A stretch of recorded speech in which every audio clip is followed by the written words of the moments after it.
जोड़ लेते हैं। आशीष, 300.2 पर निफ्टी बैंक इस समय बहुत ही सॉलिड अप मूव देखने को मिल रहा है। आप क्या ट्रेड ले रहे हैं इंडेक्स में at this point in time? तेजी कर रहे हैं क्या?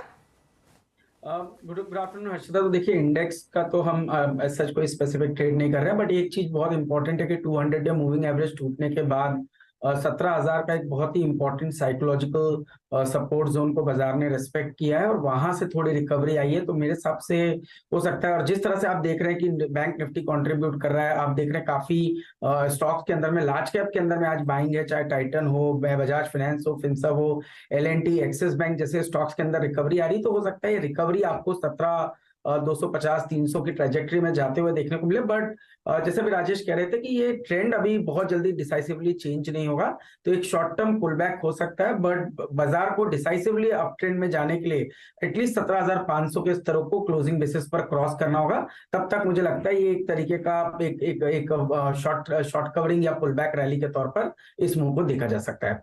जहां तक कि स्टॉक का सवाल है, तो देखिए हम थीमेटिक प्ले कर रहे हैं और हमें लगता है कैपिटल गुड्स स्पेस बहुत ही बढ़िया नजर आता है। और इस पूरी फॉल में भी आप देखेंगे तो जिस तरह से performance L&T, siemens, Cummins, ABB जैसे स्टॉक्स ने दिखाया, ये बहुत ही बढ़िया रिलेटिव स्ट्रेंथ है। और जब कहते हैं कि बाजार के गिरने में कोई स्टॉक पार्टिसिपेट नहीं कर रहा है, तो जब बाजार में रिकवरी आएगी या रैली आएगी तो ये काफी अच्छी तरह से एक अपटिक की तरफ जाएंगे। और हम जानते हैं कि किस तरह से केपेक्स थीम पर गवर्नमेंट का थ्रस्ट है। जैसे इस बजट में भी 7.5 लाख करोड़ से 10 लाख करोड़ का केपेक्स का बजट सेंटर का हुआ है, तो ये बहुत प्रॉमिसिंग रहेगा। और इसको ध्यान में रखते हुए मुझे लगता है एल&टी हमारी टॉप पिक रहेगी, जहां पे 3 महीनों का कंसोलिडेशन हो चुका है और एक बहुत बढ़िया बेस 2120 की ट्रेजेक्ट्री में बना है।